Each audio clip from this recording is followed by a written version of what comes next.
सुप्रभात मान्यवर। आज का जो वीडियो है बहुत ही स्पेशल होने वाला है। क्योंकि इसमें हम लोग बात करेंगे रूस में होने वाली कुछ विचित्र बातें जो खास करके हम भारतीयों के लिए हो सकती हैं। तो इन बातों के लिए हमारे पास एक रूसी व्यक्ति से अच्छा और कौन हो सकता है जिनसे हम डिस्कस कर सकें। तो मेरे जो मित्र हैं इलिया भाई, वो रूसी नागरिक हैं और बहुत ही खूबसूरत हिंदी बोलते हैं। आप में से बहुत सारे लोग उनको जानते हैं। तो उनसे हम आज बात करेंगे वो हिंदी कैसे बोलते हैं या वो कौन हैं। जो भी नए देख रहे हैं इस वीडियो को तो उनके लिए मैं बताना चाहूँगा, मेरे प्लेलिस्ट में 2021 और 2023 की दो सीरीज हैं, आप उसको जाके देख सकते हैं। आपको पूरा पता चल जाएगा कि इलिया भाई कौन है और वो इतनी अच्छी हिंदी कैसे बोलते हैं। 2021 में पहली बार इनके घर गया था, 2023 में दोबारा से मेरा जाने का जो है मुझे अवसर मिला था इनके घर पे। तो बहुत नेक इंसान है, तो इनसे आज हम इस बारे में बात करते हैं। तो चलिए जी, शुरू करते हैं फिर।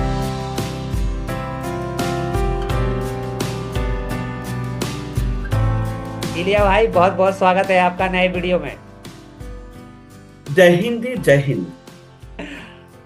जय हिंद।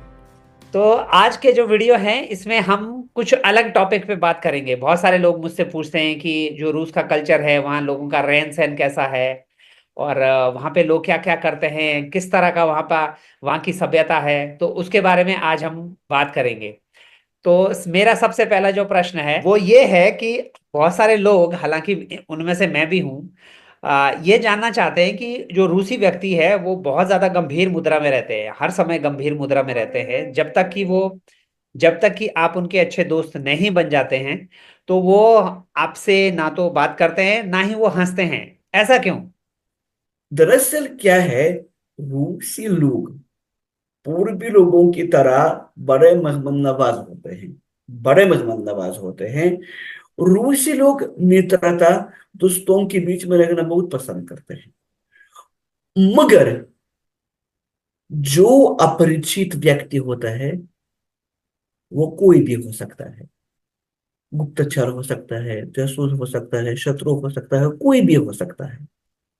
इसलिए जब तक सामने वाले व्यक्तित्व से ज्यादा गंभीर परिचय ना आ जाए, तब तक क्या है, सतर्क रहो।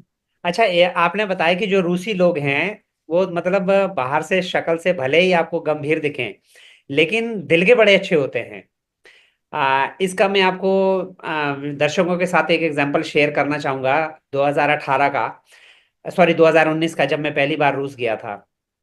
तो दरअसल क्योंकि मैं अपने जो रूसी मित्र हैं उनके साथ एक गाड़ी से जा रहा था, तो हम लोग ऐसे ही खेतों के बीच में से वो गाड़ी चल रही थी। तो मेरा जो जैकेट है, क्योंकि बाहर ठंड थी और लेकिन गाड़ी गर्म थी, तो मैंने जो जैकेट है वो अपना सीट के पीछे टांग के रखा हुआ था। तो मैंने एक ऐसे ही देखा कि बाहर एक जो किसान है वो कद्दू इकट्ठे कर रहे थे। तो मैंने अपने सरगी भाई को बोला, जो मेरे दोस्त हैं, कि उनके पास चलिए, मुझे उनसे बात करनी है। तो हम लोग गए वहाँ पे। तो सरगी भाई ने उनको रूसी में बताया कि ये ऐसे ऐसे भारत से आए हैं और मेरे मित्र हैं, ये दरअसल रूस के गांव देखना चाहते हैं, तो मैं गांव दिखा रहा हूँ इनको। वो उन्होंने कहा कि आप लोग एक मिनट रुकिए।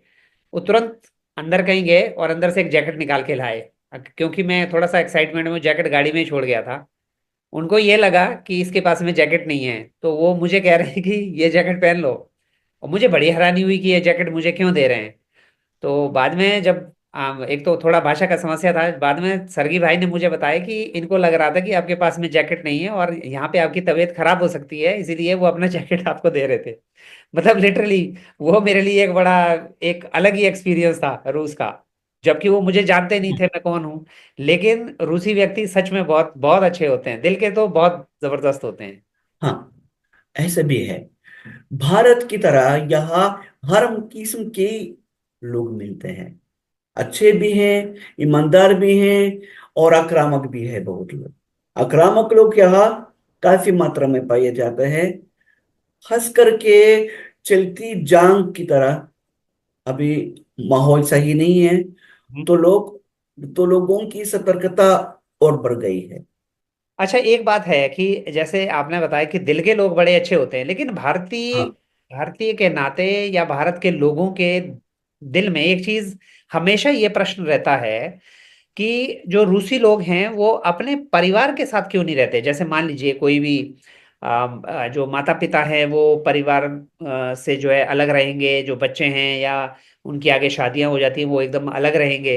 जैसे भारत में है, भारत में आज भी जो छोटे शहर हैं या गांव हैं वहां पे जो माता पिता होते हैं वो बच्चे अपने साथ में रखते हैं। बल्कि आप कह सकते हैं कि जो माता पिता वो अपने बच्चों को अपने साथ में रखते हैं। लेकिन रूस में मैंने देखा कि ये थोड़ा सा अलग है। तो थोड़ा सा आप हमें समझाइए कि रूस में इस तरह का कैसा कल्चर है कि जो माता पिता हैं वो अलग रहते हैं। देखिए, भारत में वही बात है जो रूस में है। अलग अलग परिवार है, अलग अलग परिस्थितियां हैं। मुझे भारत में इतने परिवार देखे हैं जहां के माँ बाप अलग रहते हैं। ठीक है, भारत में तो कम नहीं है, बहुत ज्यादा है। देखिए, यूरोप के मुकाबले में रूस एक पूर्वीय देश है ना, एक बात है। वही बात होता है यूनान, इताल इटली, स्पेन में। वहां की स्थिति पुर्तगाल में भारत की तरह है ना। और जो उत्तरी जो यूरोप है वो बिल्कुल भिन्न है। रूस में क्या होता है, दो परंपराओं के सम्मिश्रण है। एक बात है, मेरे दोस्तों में ज्यादातर अपने माँ बाप के साथ रहते हैं। आपको माँ से याद है ना, वो जी। माँ के साथ रहते हैं ना। जब गेना का पिताश्री जिंदा था तो वो क्या अपनी बेटी के घर रहता था, समझे। जी। यहाँ मेरे इतने सारे दोस्त हैं जो जो अब तक अपनी माताओं के साथ रहते हैं। अच्छा, तो आपके कहने का मतलब है कि ये सब जगह नहीं है, रूस में बहुत सारे जो परिवार हर हैं। जगह नहीं है, हर जगह नहीं। ऐसे लोग जो अलग रहना पसंद करते हैं उनको आजादी दी जाती है। अगर पैसों की कमी नहीं है तो ये लोग किराए पर रखते हैं। अच्छा, एक प्रश्न है कि रूस में जो बच्चे होते हैं, छोटे बच्चे, उनसे बात करना किसी के लिए, हमारे भारत में जैसे कि जो कल्चर है वो एकदम अलग है। हमारे भारत में आप कोई भी किसी का बच्चा देख लेगा तो उसकी तरफ जो है हंसाने की कोशिश करेगा या बच्चे को प्यार करने की कोशिश करेगा। बहुत सारे लोग एक दूसरे के बच्चों को गोदी में भी उठाएंगे, प्यार भी करेंगे। लेकिन मैंने देखा है कि रूस में ये इसको बड़े गंभीरता से लिया जाता है कि आप किसी के बच्चे को छू नहीं सकते हैं, भी किसी के बच्चे की तरफ देख नहीं सकते हैं। ये थोड़ा सा लोग समझना चाहेंगे, ऐसा क्यों? ऐसा है, दरअसल ये सब पहले नहीं था। 10-15 साल पहले ऐसा कुछ भी नहीं था, कुछ भी नहीं था। यहाँ बच्चों को बहुत प्यार दिया जाता है। और जब मैं छोटा था जो लोग मुझे रोते देखकर क्या है इकट्ठे हो जाते थे, यानी अब क्या है, अब क्या होता है, अब यहाँ बाल शोषण बढ़ जाता है ना। तो लोगों को डर है कि कहीं बाल शोषण का आरोप नहीं लग जाए। बाल शोषण का आरोप लग सकता है तो लोग इस कारण बच्चों से दूर ही रखते हैं, क्योंकि ऐसे भी बच्चे होते हैं जो नाक तक बनाकर दूसरों पर आरोप लगाते हैं, इल्जाम लगाते हैं। इस कारण अब टीचर भी है जो स्कूल में पढ़ाते हैं, बच्चों से बहुत डरे रखते हैं, भयभीत रहते हैं। मैं भी कभी भी किसी बच्चे तक बात नहीं करूंगा, कभी भी किसी बच्चे से बात नहीं करूंगा, क्योंकि मुझे डर है। क्योंकि इसी बच्चे के जहन में क्या है, या उसी के नहीं, उसकी माँ के जहन में क्या है। दरअसल ये मैंने आपसे इसलिए पूछा क्योंकि ये घटना एक बार मेरे साथ भी हुई थी। इसका एक वीडियो है, मैं कोशिश करूंगा उसको ढूंढने की कि मैं एक हम एक गांव में गए थे कहीं तानिया के साथ में। Dankeschön. तो Ah, वहाँ एक छोटा सा बच्चा साइकिल पे आया। Angliski? तो वो मुझसे कुछ पूछने Mhm. लगा, मैं भी क्योंकि हम एक दूसरे की भाषा नहीं समझ, मैं उससे जर Mhm. ऐसे ही पूछने लगा कि तुम्हारा स्कूल Ja, कहाँ है या कहाँ, Doni तुम कौन सी क्लास Biago. में पढ़ते हो। तो तान्या Okay. जो है उस पे बहुत ज्यादा नाराज हुई कि Solo तुमने you will उससे बात go. क्यों की। तो मैं समझा नहीं, मैंने कहा बात क्यों नहीं की, वो एक बच्चा आया, Esta twice मैं good? अपना वीडियो बना रहा था तो No. बच्चा आया मेरे पास आया तो मैंने ऐसे ही पूछ Okay. लिया भाई कौन सी क्लास में पढ़ते हो। तो वो बहुत नाराज हुई उस बात से लेके। तो मैं समझ नहीं पाया था उस बात को कि ऐसा क्यों है। वो बाद में जाके मुझे पता चला कि ये कितना गंभीर मामला हो सकता है रूस में। 3 थी। Okay okay. Okay bye. तीसरी में पढ़ता था।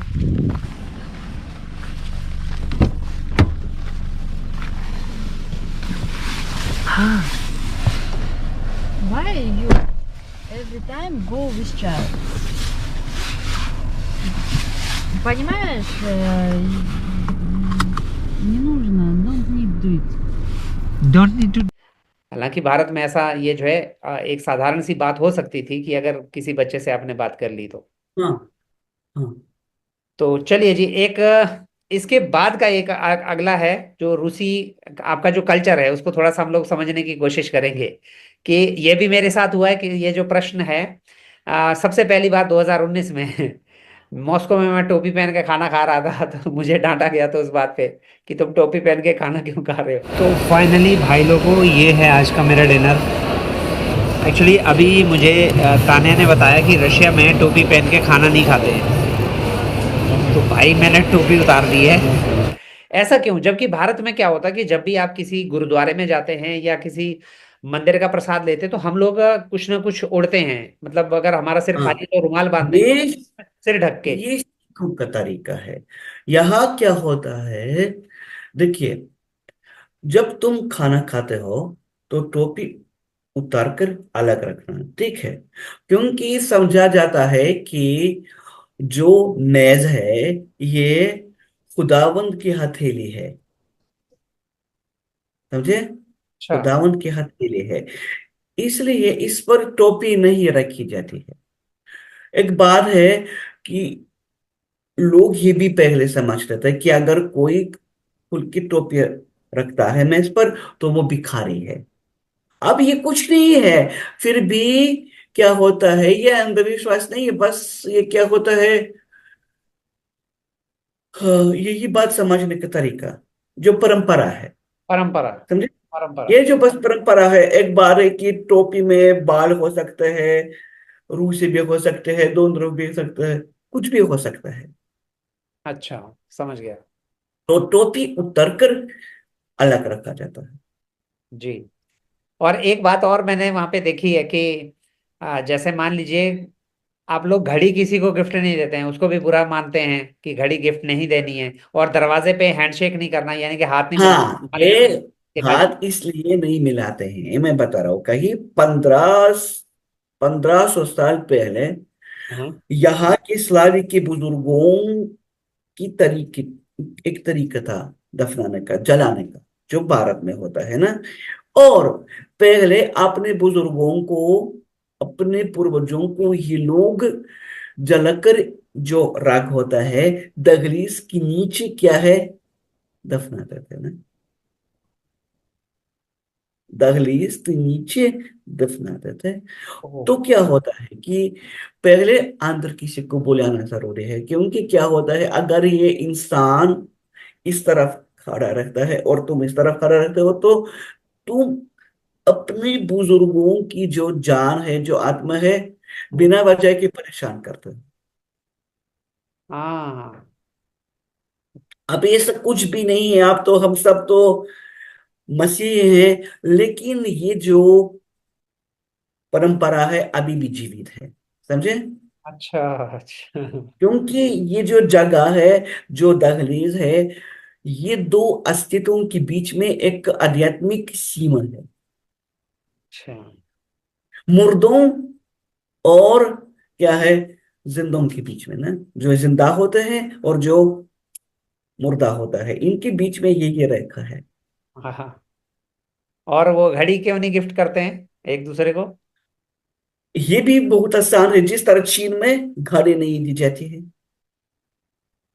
क्यों, ये घड़ी समय है। समय क्या होता है, जीवन काल, समझे। तो हाँ। तुम बस ये दिखा रहे हो कि हर इंसान इस दुनिया को एक दिन जरूर चला जाएगा ना। और जब तुम किसी को घड़ी देते हो, दरअसल बहुत लोग आजकल तो देते हैं, देखा है कि लोग तो गाली तो खुशी खुशी खुशी देते हैं। पहले ऐसा था, अब ऐसा नहीं है। ये क्या होता है, ये प्रतीक है कि तुम शाश्वत नहीं हो। अच्छा, एक चीज है, जैसे मैं कहना चाहूंगा कि भारत में हमारा जो है बहुत सारी ऐसी मान्यताएं हैं, बहुत सारे ऐसे जिनको आप अंधविश्वास की कैटेगरी में रख सकते हैं जी कि हाँ। चाहे वो धार्मिक अंधविश्वास हो या कोई ऐसी पारंपरिक मान्यताएं हो। तो मैं थोड़ा सा आपसे जानना चाहूंगा, क्या रूस में भी इस तरह का कुछ होता है? कोई भी एक अंधविश्वास बौद्ध या जैसे कोई मान्यता है? बौद्ध होता है, बौद्ध होता है। इन सारे अंधविश्वासों के साथ जो मसीहियत या इस्लाम है, खूब लड़ाई लड़ते हैं। अच्छा। समझे? इन सारे जो अंधविश्वास होते हैं, ये हमारे धर्म के सबसे बड़े दुश्मन है। समझे? तो गिरजाघरों में क्या होता है, जो जो लोग धार्मिक होते हैं, ये लोग अंधविश्वासी नहीं है। चाहे वो मुसलमान क्यों ना हो, या मसीही क्यों ना हो, या यहूदी क्यों ना हो, फिर भी कुछ कुछ अंधविश्वास लोगों के बीच में सदियों से अंदर ही रखता है, विद्यमान रखता है, विद्यमान रहेंगे। समझे? जी जी। कुछ कुछ ऐसा अंधविश्वास है जो हमारे सभ्यता के अटूट अंश बने हुए हैं। ये फिलहाल इन सारे अंधविश्वासों का कोई मतलब नहीं है, बस परंपरा है। अच्छा, जैसे कोई उदाहरण दे सकते हैं आप? देखिए, मैं नहीं मानता, फिर भी लोग मानते हैं। एक बात है, अगर जो काले रंग का बीला जो है अगर पार किया तो काम बर्बाद हो जाएगा, तो तुमको दूसरे ओर से चक्कर लगाकर जाना पड़ेगा ना। अच्छा, अगर अगर वो काले बिल्ले ने अगर रास्ता काटा तो आपका काम खराब होगा? टायर खाता था तो हाँ, तो काम बर्बाद हो जाएगा पूरा, दिन अच्छा, बर्बाद। रूस में भी है अगर ये? रूस में भी है, दूसरा भी है। अगर सुबह सुबह तुम्हें खाली बाल्टी कोई महिला मिली है, तो तुम्हारा दिन भी खाली रहेगा। अच्छा, भारत में भी है ये? मेरा नाना था, मेरा नाना ऐसा था कि सुबह सुबह, वो तो गांव में था ना, बस्ती में था, बस्ती में रहता था, और सुबह सुबह बस्ती की महिलाएं बाल्टी को लेकर पानी भरने जाया करती थी ना, कुएं। वहां तो कुएं थे ना। जी। तो जब वो यूनिवर्सिटी जा रहा था रास्ते में, और अगर कोई ऐसी महिला सामने आई, तो उसकी क्या है, उसकी नाराजगी किसी में न रही। क्या बात है। अच्छा, एक चीज और थी, हालांकि उसको थोड़ा सा धर्म से भी जोड़ सकते हैं। बेलगोरोड में ही एक बार मैं एक जगह गया था, जहाँ पे पवित्र कुआं वो उसको कहते हैं, जैसे आपने भी जी मुझे दिखाया था वॉरोनिश में। तो हाँ वहां पे भी एक पवित्र कुआं था जिससे लोग पानी ले जा रहे थे। तो वो मैंने उनसे पूछा कि क्यों ले जा रहे हैं ये पानी, सारे बोतलों में भर भर के ले जा रहे थे। तो कहते हैं कि ये बहुत इसमें जो है कुछ इस तरह के जादुई जो है शक्तियां हैं, कि जैसे खास करके छोटे बच्चे हैं वो इससे बीमारी से ठीक हो जाएंगे। तो ये भी एक मान्यता देखी मैंने वहां पे। ये लोगों के बीच में एक परंपरा चली आ रही है कि कुछ कुछ ऐसे कुंज क्या होता है, पवित्र होते हैं, कुछ आइन क्या होता है, मुकद्दस होते हैं। मगर चर्च की ओर से कोई मान्यता नहीं मिलती। ये बस लोगों के बीच में ऐसा विश्वास है, अंधविश्वास नहीं, बस ऐसा विश्वास है। हो सकता है कि वहां का जो पानी है वो सच में अच्छा हो सकता है, स्रोत होता है, वो हर कहीं एक जैसा नहीं है। और खास करके अभी भी शहरों में जो स्रोत होते हैं गंदे होते हैं। और इसके अलावा कोई आपको याद हो कोई ऐसे अंधविश्वास जो जिनका कोई लॉजिक ना हो और रूस में माने जाते हाँ हो? हाँ हाँ, ये भी बचपन की बात है कि दो खंभों के बीच में रास्ता मत गुजरना। अगर बीच में दो ऐसे दो खंभे हैं ना, तो हाँ। इसके अंदर मत घुसना। अच्छा। बचपन में ऐसा था। ओके। हमारे बचपन में ऐसा विश्वास था कि, और अगर दो इंसान आ रहे हैं साथ में, तो ऐसा चलना चाहिए ताकि बीच में कोई पेड़, कोई खंभा ना जाए। वरना क्या है, दोस्ती टूट जाएगी। अच्छा। अच्छा, क्या बात है। आपने जो रूस के बारे में हम लोगों को इतनी अच्छी जानकारी दी है, ये सच में हमारे लिए जो है बहुत ही इंटरेस्टिंग थी। और जो मुझे उम्मीद है कि दर्शकों को भी पसंद आई होगी। बहुत सारी ऐसी बातें जो हम रूस के बारे में नहीं जानते थे, और बहुत सारी ऐसी बातें जो हमें नहीं पता चली हैं। तो फिलहाल समय की समाप्ति है। तो आपसे फिर एक बार दोबारा से मुलाकात करेंगे अगले किसी और वीडियो में। तो दर्शकों से मेरा अनुरोध है कि आप बताइएगा हम किस विषय में एक बार इलिया भाई से और बात करें। उम्मीद है आज का जो वीडियो है ये आपको बहुत पसंद आया होगा। और भविष्य में हम किस बात पे चर्चा करें इस बारे में आप ज़रूर बताइएगा। आप हमें ज़रूर लिखिएगा। हम कोशिश करेंगे आपके जो सवाल है उनका जवाब देने की। मिलते हैं आपसे अगले वीडियो में। तब तक के लिए आप सब लोगों का बहुत बहुत धन्यवाद।